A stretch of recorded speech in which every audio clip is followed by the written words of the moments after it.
Hello, testing, testing.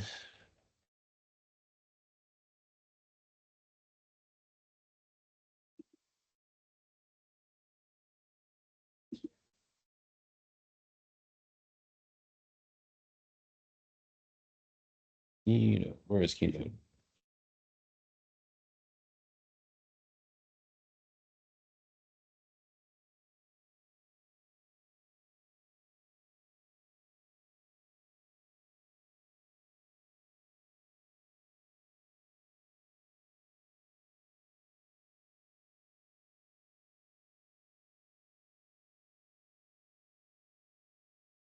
All right, good afternoon, everybody. Okay, so we're done with planning, path planning for the time being. So we're going to switch to another topic now. So we're going to now talk about behavior, or start to talk about behavior, or and implementing behavior with a finite state machine. All right, so we've seen the AR hierarchy. We've looked at steering. We've looked at pathing, right? So remember, steering is basically local pathing. You're trying to move from one point to another point where you know the 2 points. And you're trying to avoid things like collisions with other objects in the world. Or you're trying to implement something like flocking or evasion or chasing or something like that. Pathing, remember, you're trying to find the best path from 2 points on a map somehow, perhaps using a star or something else. And so we want to look at activity now. And so for activity, you want to give your AI-controlled agents some sort of agency. So you want them to be able to do stuff. And so that's what we're going to be looking at in today's lecture, and in the next few lectures too. All right, so for the time being, we're interested in basic behavior, right? So an object's basic behavior describes how the object acts by default and how it reacts to external stimuli. So for example, some game object might have to interact with the player object, or your player object has to react to some sort of input that the player is providing. And so, for example, an example of an AI-controlled object having behavior is you might have a game where you have guards that are they're walking on a predetermined route. So there's no path planning happening. The path is already planned for them, but they're on some sort of guard behavior. When they see the player, they then change the way they behave, right? And so now they're going to end up chasing the player or some other action, right? They might their behavior will change to interact with the player rather than walking along their predetermined path, right? There's lots of other examples, right? So here's the other example Nick mentions is that you have a villager and they're in a village. They walk to a tree. They chop the tree down until they collect enough wood, and then they go back to the village, right? So this is like in some sort of resource gathering game where you're managing your villagers to gather resources in the world. Assignment 2 is going to be the second situation. Okay, so how do you specify basic behavior? Well, the easiest way is just to hard code everything, right? So you can hard code the guard's walking behavior, for example. Follow this path, right? When they see the player, their behavior changes according to some predetermined script, right? So you got an if statement somewhere, if player is seen, chase player, or something like that, right? And there's lots of other ways to do this as well. You can use triggers, which are you can use finite state machines. We're going to look at today. Later on, we're going to look at decision trees and possibly behavior trees. But today's topic is basically finite state machines. Okay, so hopefully you have seen a finite state machine at some point in your undergraduate education. Probably in your second year software specification course is where I'm guessing you would have seen it. The other place you might see it is your compilers course if you take compilers.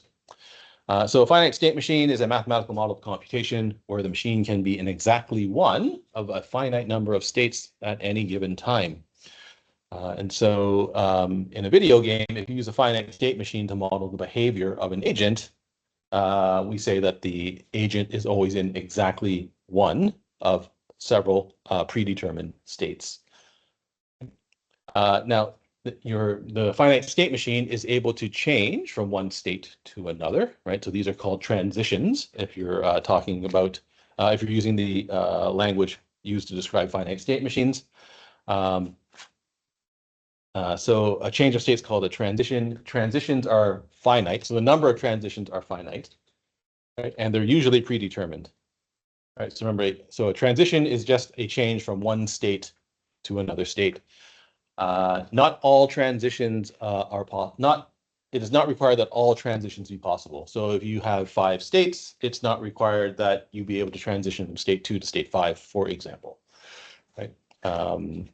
You just create the number of transitions needed to model a particular problem you're trying to model.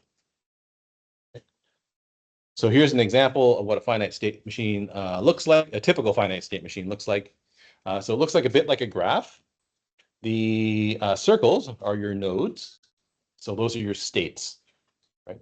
The connections between nodes are your transitions. This particular finite state machine that's shown here, the transitions are all one way. So we can go, for example, from A to B, but there's no transition from B to A. That's not a requirement or a restriction of finite state machines, right? You can have as many transitions as you want. You can also have transitions from the same state, from this state to the same state, right? So it's possible to transition from state A to state A. And notice in this picture here, you can't transition from a node to every other node, right? So to get from A to E, you've got to go through B, right? There's no way to go from A to E directly. Right? And these things, they are allowed to dead end. So for example, you could, if you remove the link from C to B, if you ever end up in state C, you never leave state C. So all of these things are possible. Here's another picture of a finite state machine. This is the turnstile example from Wikipedia.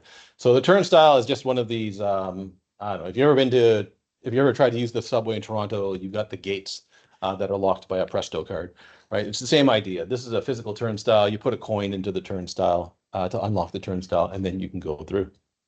Right? So here we've got the circle here with the little arrow that indicates the initial state. So for all these finite state machines, you have to specify the initial state. So the initial state of our turnstile is locked. Right? If you try to push on a locked turnstile, nothing happens, right? The turnstile doesn't magically unlock, it stays locked. You put a coin into the turnstile, and assuming your coin is of sufficient value to unlock it, right? You can transition from the locked state to the unlocked state. If you put a coin into an unlocked turnstile, normally it gives you back your money because it's already unlocked.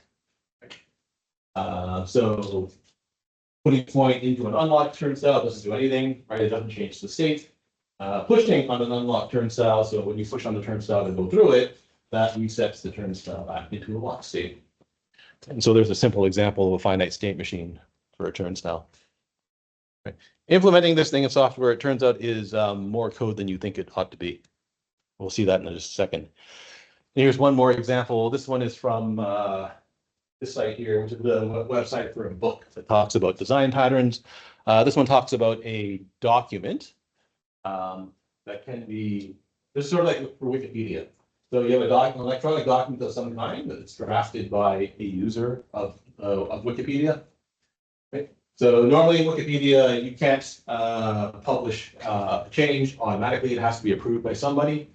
Right? So in this case, the user publishes their draft. So there's your transition. Right? Moderator looks at it, and they can reject the draft. So in which case you go back, the document goes back to draft status. Right? The moderator can also approve the draft, in which case it becomes published. Similarly up here, if a admin or a moderator drafts a document, they can publish it themselves. So you can go to the publish state. Right? And I guess the document can expire at some point, in which case this one shows it going back to draft status. It could go somewhere else, right? So if it expires, it could go into the deleted status or something, a deleted state or something else like that. So there's another example of a, is that me? No, it's not me. There's another example of a finite state machine to model, in this case, an electronic document. Okay, so the motivating example that I want to use that's relevant for video games is the one that comes from this website here. So this is the website for a book called Game Programming Patterns. If you haven't seen it, it's a very so if you haven't seen it and you are interested in video game programming, that's a good book to take a look at. It's free, so it's completely online if you want it. You can pay for it if you want to, but it's completely free. And it talks about the application of software design patterns to video games. So one of the design patterns is this thing called state, which is represents a finite state machine. So let's jump to that website, which I have already loaded up, and we can take a look at the example here. Okay, so let me just, it is control, right? Command? Yes, there we go. Okay, so this is directly from the website, and so he starts to talk about the state pattern here. And so here's the motivating example. Okay, so our motivating game here is a side scroller game. And in the game, you controlling, I guess we're controlling the heroine in this case. And we want the heroine to be able to jump. So they're on the ground running or walking, I guess, or they're on the ground. You press a button and that causes the heroine to jump.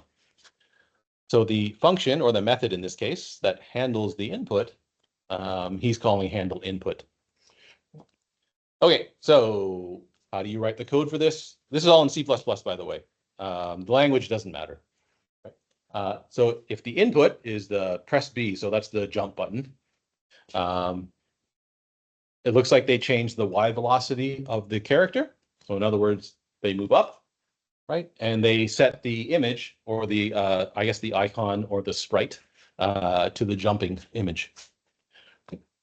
Okay, so that looks pretty straightforward, but there's a bug right away, right? And so the bug right away is that there's nothing from stopping you from repeatedly pressing the jump button, right? So in other words, you can jump and then jump again, which means you're jumping in the air.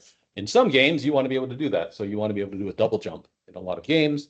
In many games, though, if you jump and then try to jump again while you're still in the air, nothing happens. So in this case, we're going to assume that air jumping is a bug, and you shouldn't be able to do that, right? And so now what do you need to do? Well, you need to remember the heroine is actually jumping. So you need a flag somewhere to indicate the state of the heroine, right? So we introduce a flag, is jumping, right?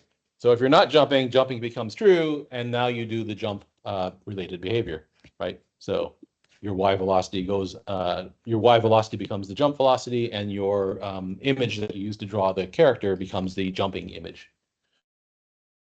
Right. So right away, you can see that handling this sort of thing is going to be problematic, right? It was very easy to introduce a bug, even though we're only implementing one action. Okay, so suppose you want to do other actions now. Right. Okay, so suppose you want to be able to duck, right?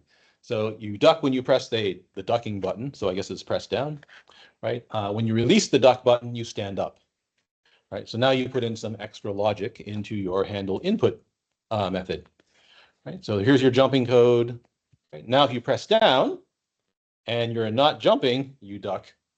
Right. Otherwise, when you release the down button, you stand back up. Right, but again, there's another bug. Right. Anybody see the bug?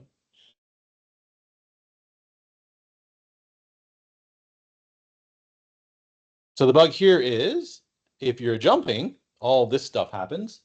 Right. Sorry, if you duck, this stuff happens. So you duck down. But there's nothing from stopping you from jumping at that point. So you're ducking, then you jump, and then while you're in the air, you release the down button.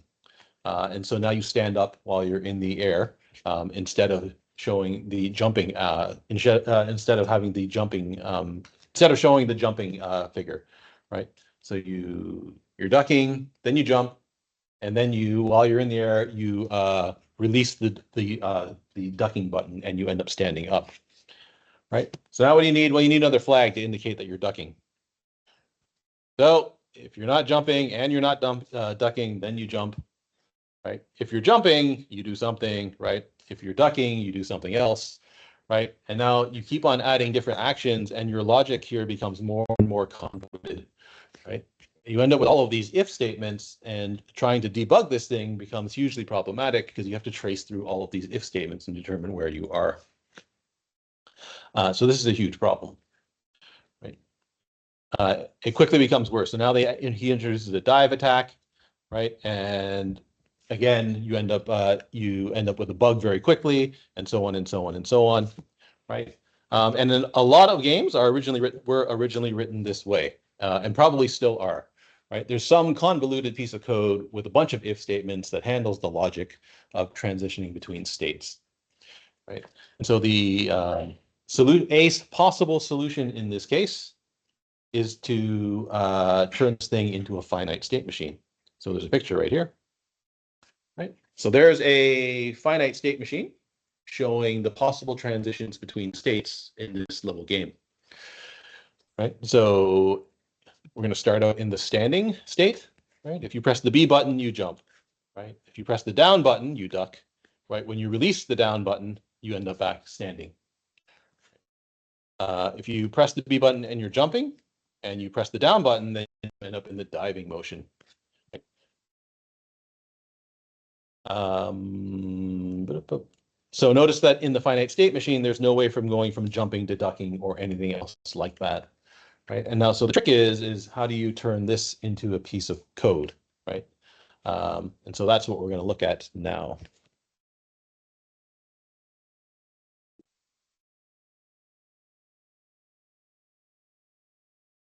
Okay.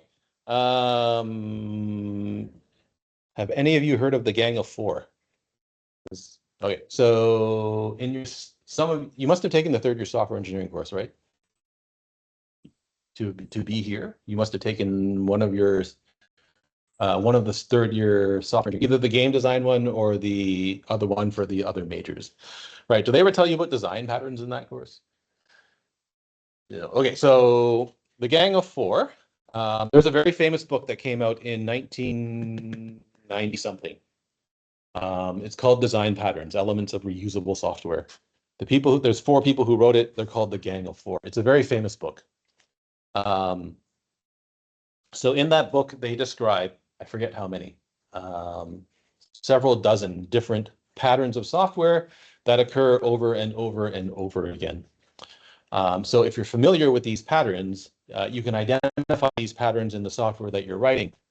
Use the standard implementation of these patterns, and you avoid having to redesign the wheel every time to try to solve a particular problem. Since then, there's been probably thousands, if not more, of different design patterns that have been identified.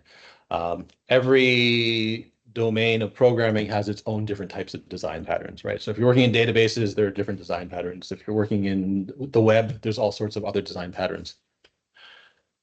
So the state pattern is one of the ones that showed up in this book, right? So I'm calling it the Gang of Four state pattern.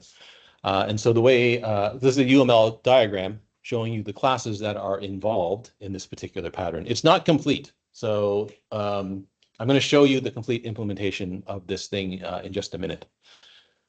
So the way this thing works is you have something called the context.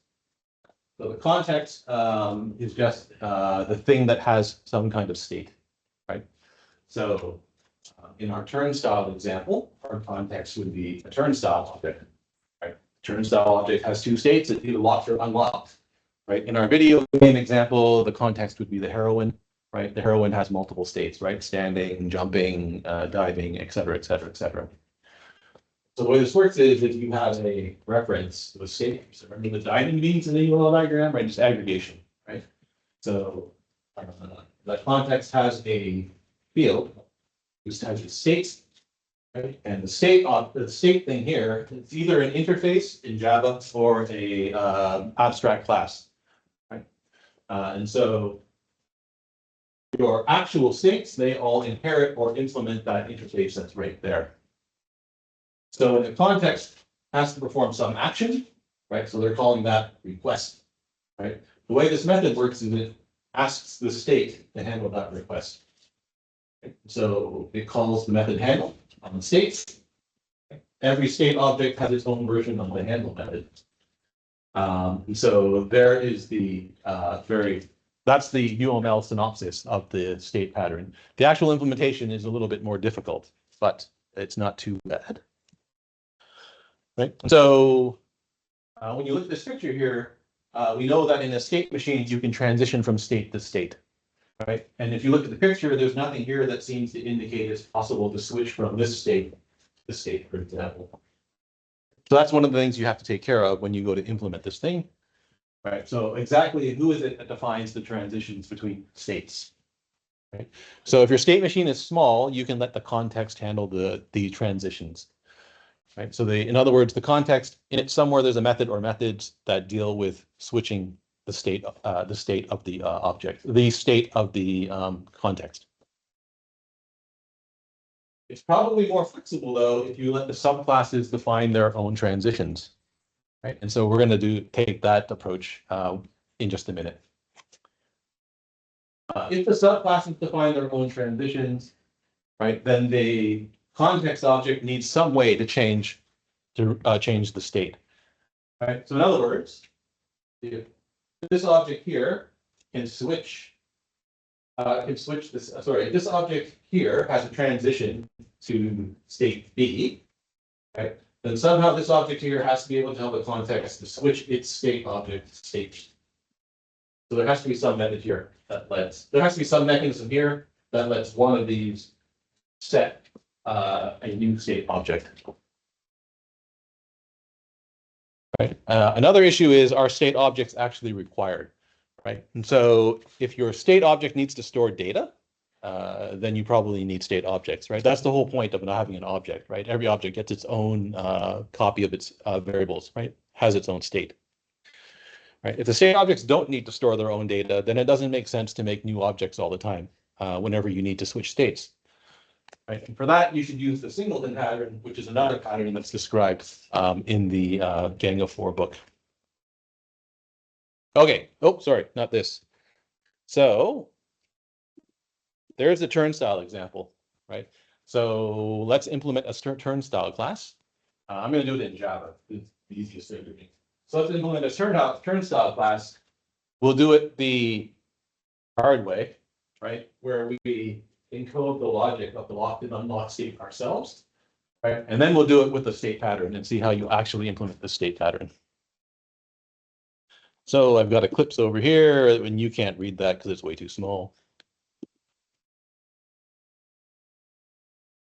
Okay, so here's my turnstile class. It's got some bugs in it. But we'll fix those in just a second. Let me clear this down here. How do is it command? No. We're going to put, oh, never mind, it's fine. Okay, so our turnstile class, it has a fare. So that's the amount of money that you have to put in the turnstile so that it unlocks. If you're putting in money into the turnstile, it needs to know how much money is in the turnstile right now, right? So it needs to know how much has the user tried to pay so far. So that's our payment, right? Now, we're not using the state pattern here. We're going to do this. We're going to look at keep track of the state ourselves. Fortunately, this is only in one of two states, right? It's either unlocked or locked. I called it open. It should be locked and locked. Let me refactor this. Refactor, rename. Oh, sorry, cancel. I'm gonna refactor, rename. I want to rename is open to is unlocked, I guess. Okay. Okay, so our constructor simply makes a new turnstile having the specified fare, right? So I can make a turnstile that needs 25 cents to unlock it. Right. So the fare is specified fare. It starts out locked, right? And having a payment of 0. And it's also locked. Okay. We've got a little method here that lets people figure out how much does it cost to go through this turnstile. Oh, sorry. We've got another method here that lets people figure out how much money have we put into the turnstile so far. And now we've got a couple of methods, one to push and one to insert a coin. Now in this particular example, right? In this particular example, right? Our methods correspond to the name of the transitions on the state diagram, right? So there's a push operation, there's an insert coin operation. It doesn't always work this way. Right? It happens to work this way for this example. right? So that's nice for us because it's a little easier to think about it if it does work this way. Right? So what does our push method do? Right? So our push method implements the logic that's shown in the state diagram. Right? If you try to push on is unlocked, so if it is unlocked, right, and you push on it, then the turnstile lets the person through. Right? So here we simply say, okay, push is okay, the turnstile is unlocked. Right? If the turnstile is locked, right, it doesn't let the person through. Right? And so we have here just the message that says push error, turnstile is locked. So there's our push method. And what about our insert coin method? Right? So you insert a coin of that value. Right? So if the turnstile is unlocked, right, we don't want to accept payment in this case. So we print out a little error message that says the turnstile is unlocked, and we do nothing. Right? Otherwise, we accept the payment. Right? So however much the user has put into the turnstile, we add that to the current payment. Right? And now we check. Right? Is the payment greater than or equal to the fare? If it is, we print out, okay, the turnstile is unlocked. Right? Otherwise, we accept the payment, but we indicate that, hey, you still need to pay more money. Right? And we take this out for a spin. So we make a turnstile. Right? Remember, it starts out in the lock state with no payment. So when we push on it, we expect to see push fails. Right? It's locked. So we insert a coin. Right? We put in 10 cents and try to push. It should fail again. Right? Put in another 10 cents and try to push. It should fail again. Put in 5 cents. Now it should unlock. Put 5 cents, put 5 more cents in, it should not accept the payment because we already paid the 25 cents. If we push, it should let us through. And if we push again, it should not let us through again, right? Because once you go through once, it becomes locked again. So if you run this, you end up with the following output. Oh, so when we push, it says the turnstile is locked. That's good, right? Put in 10 cents. We get insert coin, okay, more payment required. That's good. Right? We try to push. It says it's locked. 10 more cents. It says okay. Still needs more money. Push again. It should be locked, and it is. Right? Put in 5 cents, and now we get okay. Turnstile is unlocked.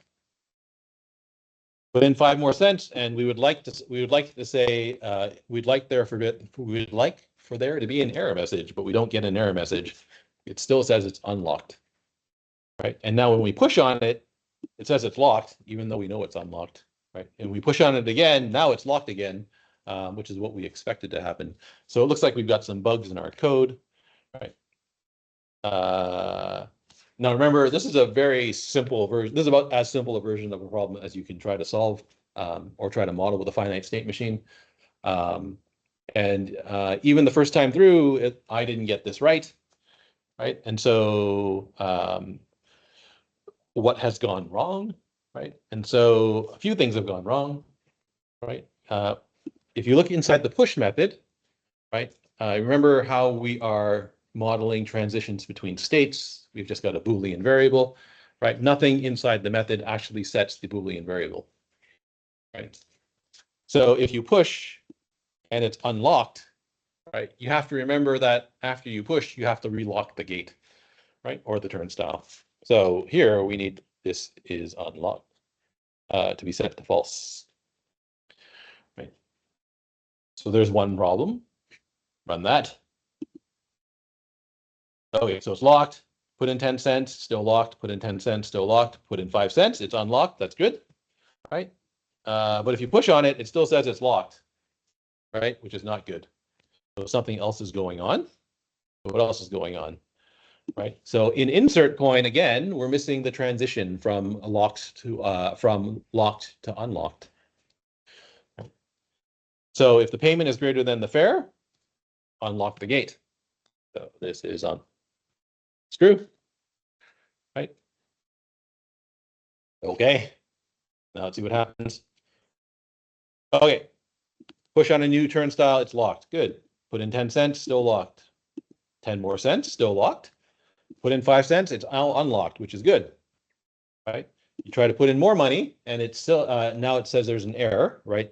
turnstile is already unlocked. Right? Now you push on it, it's unlocked, right? Push on it again, it says it's locked, right? But there's still a bug. Does anybody know what the bug is?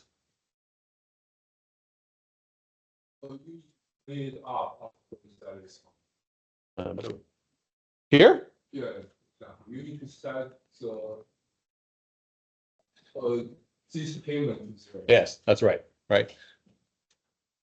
Okay, so very simple example, not so easy to implement.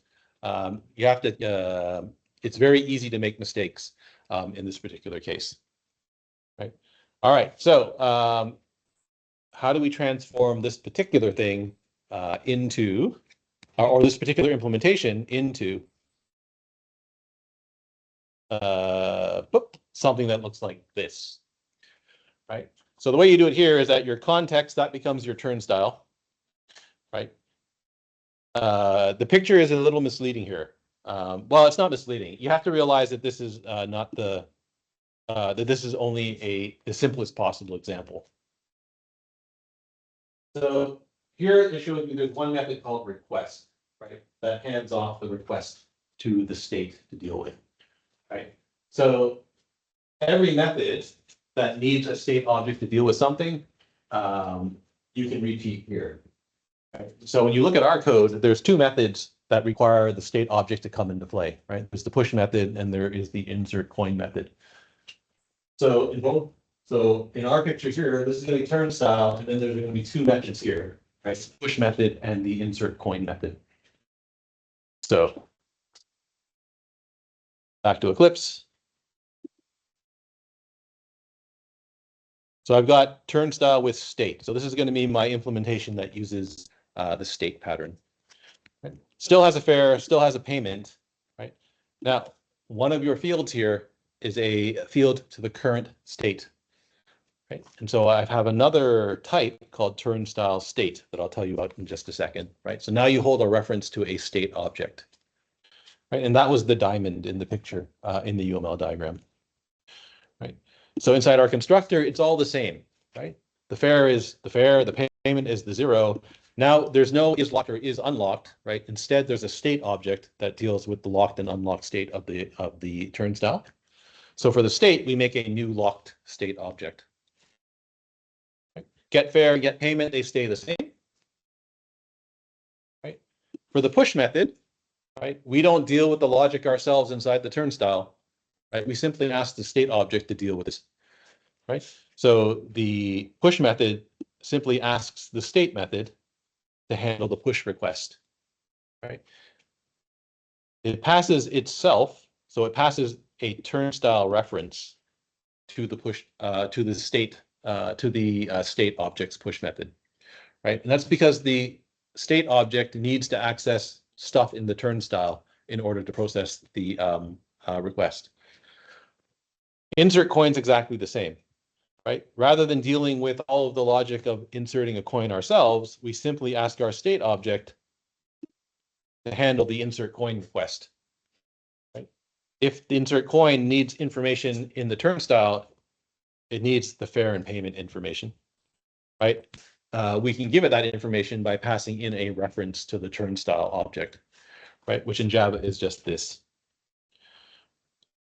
Okay, so what does a turnstile state look like? So here, it's just an interface, right? So if you stop and think about the problem, the state objects don't need to store any data here, right? All of the data that they need to work with lives inside the turnstile, right?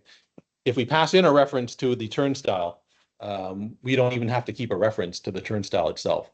So the state objects don't need to keep any information. Therefore, we can just use an interface instead of an abstract class. Right? If the state objects needed to keep information, you would make an abstract class. You would put the information into the abstract class, and then all your state objects would inherit from the abstract class, right? And they would get that information from the abstract class. But here we can just use an interface. So we've got push and insert coin, right? They both require a reference to a turnstile with state object. Push simply handles the push request. Insert coin simply handles the insert coin request. Right? And now you've got two different state objects. So we've got the unlocked state object and we've got the locked state object. Right? So for the locked state, let's do the unlocked state. So for the unlocked state object, right, it implements our turnstile state interface. Right. So what happens when you push an unlocked turnstile? So notice this simplifies everything, right? I don't need a test now. If the turnstile is unlocked, do something, right? I know it's unlocked, right? So the push method here only has to deal with an unlocked turnstile, right? So what do? We say push OK, turnstile is unlocked, right? And now we set the state of the turnstile to locked, right? So you push it, you go through, and now this turnstile becomes locked. So here, the state of the turnstile now goes to the locked state. So this is an example of letting the subclasses perform the transitions themselves, right? Usually this is the most logical way to do this. It's the easiest way to think about it. If you have a very big state machine, though, it becomes hard tracing through all of the classes to figure out what the transitions are. Right? So there's your transition. Right. Now, what happens? Well, what about insert coin? So again, we know the turnstile is unlocked. So I don't need an if statement. If the turnstile is unlocked, do something, right? I can simply deal with the unlocked turnstile state, right? And so when you insert a coin into an unlocked turnstile, it refuses the coin, right? So it says there's an error, turnstile is already unlocked, right? And refuses payment. The locked state class is similar, right?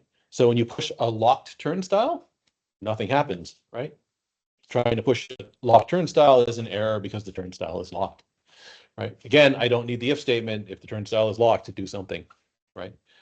Insert coin simply accepts the payment, right? Now to accept the payment, we need to set the payment field inside the turnstile, right? So that's why I need a reference to the turnstile here. The other thing you need access to that field from inside the state class, right? So back in turnstile with state, right? So this is Java. So notice that the access modifier here is package private, right? So any class inside this package is able to see these fields and manipulate them directly by name. So this is intentional in this case, right? If we make them private, there's no way for the state object to modify these fields. And so some people will complain, you've got a state object that knows about the implementation of the turnstile.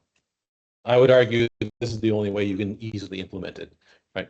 The turnstile state objects should have knowledge about the internal state of the turnstile. So here they're package private. The state classes all have to be in the same package as the turnstile with state class. Other languages handle this differently. I don't know how C# handles this. C++, you can have a friend class. So your state classes would be friends of the turnstile class. And then they can also access the private stuff inside of the turnstile class. Locked. Okay, so here. So we increase the payment. Right now we do all our logic for the testing of the payment. Right. So if it's greater than the fare, go ahead and unlock the gate. Right. So to unlock the gate, right, we simply set the state object belonging to the turnstile to a new unlocked state. Right. And don't forget, zero out the payment. If the payment isn't greater than the fare, well, we just print out, okay, you need more money, right? And away you go. And so by creating separate state classes to handle the different logic, you've put all of the, instead of having to sift through a bunch of if statements to figure out what is it that we're doing inside the turnstile, right? All of that code now falls into the different state objects, right? And it's much easier to understand what's going on, right? So the locked state class doesn't have to deal with the unlocked state of the turnstile, right? And similarly, the unlocked state class doesn't have to deal with the locked state of the turnstile, right? If you put everything into one class like this, right, all of your methods have to sift through the logic of whether or not this turnstile is locked or unlocked, right? And so this was only a simple example, but it illustrates the application of this state pattern here. It illustrates the application of the state pattern.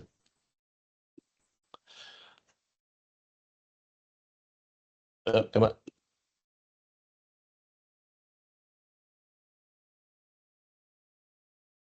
Okay, so in our implementation, who defines state transitions? Well, we decided to implement them in the subclasses themselves, right? It's possible to do all of this back in the turnstile class if you wanted to, right?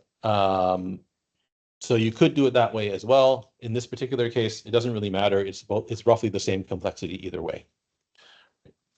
Are state objects required here? So in this case, the answer is no, the state objects are not required, right? So if we go back to our implementation, and you look inside the lock state class, right, there's no fields, right? If there's no fields, it doesn't make sense to make an object every time. And so the solution here is to make one object, and you always use the one object whenever you need a locked state object, right? And so in Java, it's easy to do, right? You simply make a public static locked state object, and you call it something like instance, right? And you just do new locked state. Like that. Right, so remember what static means in Java? Static means this thing called instance belongs to the class. There's only one object. There's only one object corresponding to the instance, right? It's that one object there, right? And so you never make more than one locked state object in this case. So once you've done that, anywhere you need a locked state object, you just write locked state.instance. So back in turnstile with state, right? I don't need to write new locked state. I can now write, sorry, lock state instance like that. And similarly in unlock state, instead of making a new lock state object, you just write lock state.instance. Like that. Right. Now there's no more new objects. There's only one lock state object every time, right? So you don't have to waste time. You don't have to waste resources, so memory, allocating lock state objects every time. And then you don't waste the garbage collector's time by getting rid of unused lock state objects all the time. You do the exact same thing in unlocked state. So you make another static final. Oh, did I make it final? Sorry. Public static final. Okay. So you do the exact same thing in unlocked state, right? And you make a one unlocked state object called instance. Anytime you need it, you just write unlocked state.instance. That right there is almost the complete singleton pattern that I mentioned on the lecture slide, right? So the singleton pattern guarantees that there's always exactly one instance of an object, and there's never any more. You have to do a little bit more work here to make this a true singleton, but this gets the point across, I think. Your software engineering courses really should have taught you about design patterns. Anyway, that's neither here nor there. So this is a preview of assignment 2. Which will come out probably on the weekend or on Monday, probably on the weekend. Okay, so in assignment 2, it's basically a little resource gathering assignment. So you got a villager, it's walking, it's collecting apples from these apple trees. So the villager starts out in the village. Oh wait, this is not. Oh, sorry, this is not exactly the. This is not exactly the assignment 2 state diagram. It's similar. So you start out in the village. This one's collecting wood instead of apples, right? So the villager starts here. They walk to a tree. So once some condition occurs that says wood is required in the villager goes off, walks to a tree, right? When they get to the tree, they chop down the tree, right? When they get enough wood from the tree, so the backpack is full, they walk back to the village. When they get to the village, they drop off the wood, right? Now they're back in the village and the cycle repeats. And so part of assignment 2 is you have to implement a finite state machine. And we'll look at this in a little bit more detail in the next lecture. And then you have to implement the logic of all of stuff that looks like this inside your finite state machine. Right. And so there's the UML version of that, of a similar. Oops, sorry. A similar, so the UML version of this looks something like this. Right. So the way Nick describes this is that, or Dr. Graham, sorry, is that every time you come into a node, there's a method called entry. So when you first enter, the transition first occurs. So when you transition from here to here, the entry method gets called, right? If your villager is in the walking to tree node mode, right, then the villager performs the do action or asks the state to perform the do action. The exit here, the exit's not here. Every time you leave a node, there's another method here called exit. Right? So every time you exit this node, so you start the transition to the next node, you call the exit method so that something can happen. And so I guess we'll look at that implementation on Tuesday next week. All right, any questions about lecture material today? Okay, super. Hopefully you took notes on that state implementation that we did in Eclipse. I'll post the code on the website so that you can look at it or you can review it.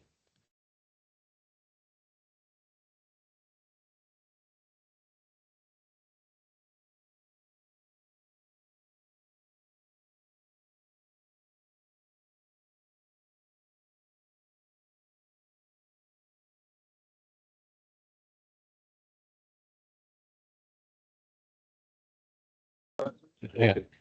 Well, just, let me stop. I gotta stop this meeting. Where is my here? That